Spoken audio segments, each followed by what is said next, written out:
প্রযুক্তির পাশে বলে একটা রেস্টুরেন্ট হয়েছে, সেই রেস্টুরেন্ট খুঁজতে গিয়ে আমাদের নাজেহাল অবস্থা। আসসালামু আলাইকুম সবাইকে, আপনারা সবাই কেমন আছেন? আশা করি আপনারা সবাই ভালো আছেন। আগের ব্লগে আমি অর্ধেক দেখাইছিলাম, তো এখন বাকিটুকু দেখাবো। তো এইখানে আমরা রেস্টুরেন্ট খুঁজতে গিয়ে আমরা একবার চলে গেছিলাম প্রযুক্তিতে, কারণ আমার উনি জানে যে প্রযুক্তির আশেপাশে একটা রেস্টুরেন্ট আছে, ওই রেস্টুরেন্টের খাবারের মান বলে অনেক ভালো। তো ওইখানে আমরা যেতে চাইছিলাম। তো তারপর ওই ভাইয়াকে ফোন দিয়ে বলা হয়েছিল যে কোন জায়গায় রেস্টুরেন্টটা, কিন্তু আসলে কোনো জায়গায় আমরা খুঁজে পাইলাম না। অত দূর আমরা হেঁটে গেছি, আবার গাড়িতে গেছি অনেক দূর, আবারও চলে আসছি ব্যাগ।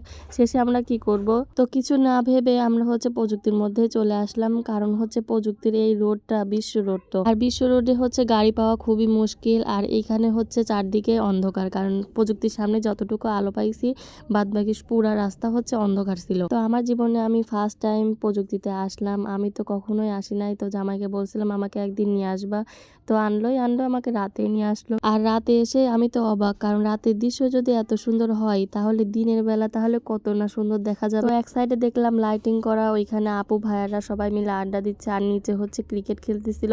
আর এই উপরে আসার পর আমার ফিলিংসটা যা হচ্ছিল, এত সুন্দর জায়গা, মনে হচ্ছিল যে বিদেশে চলে আসছি। আমি খালি ভাবতেছি যদি এই প্রযুক্তি বিশ্ববিদ্যালয় এত সুন্দর হয় তাহলে ঢাকা বিশ্ববিদ্যালয় না জানি কত সুন্দর হবে। আরো তো অন্যান্য বিশ্ববিদ্যালয় আছে। আমার তো খুব ইচ্ছা সব জায়গায় আমি ঘুরে বেড়াবো। তো এদিকে আমার তো মনে হচ্ছিল যে আমি উপরেই থাকি আর কোথাও না যাই, সুন্দর লাগতেছিল।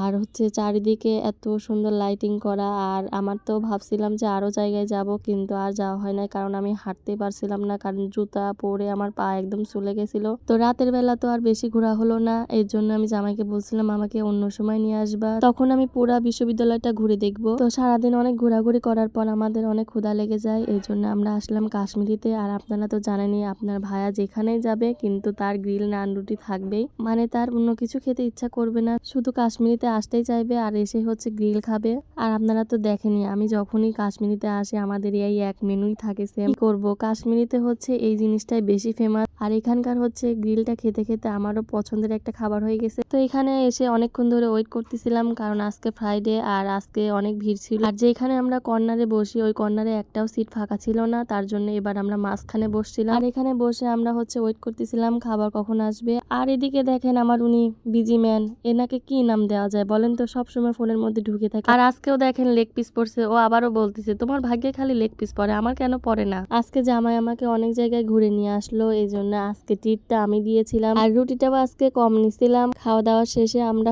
আমার মার বাসায় যাব। আমার পরিবারকে আমি অনেক দিন দেখি না, আর আমার ছোট ভাইকে খুব মিস করি। আর সে বলে বসা শিখে গেছে, এই জন্য তাকে দেখতে খুব ইচ্ছা করছিল। আর আপনাদের ভাইয়া কি মনে করে যেন বলছিল যে আজকে চলো তোমাকে নিয়ে যায়, কারণ ও সময় পায় না আমাদের বাসায় যাওয়ার জন্য। তো সব মিলিয়ে আমার দিনটা এত সুন্দর ছিল, আমি কি বলে যে প্রকাশ করে বুঝতেছি না। আর ভিডিওটা কেমন হলো অবশ্যই কিন্তু জানাবে, আমাদের জন্য দোয়া করবেন সবাই। আল্লাহ হাফেজ।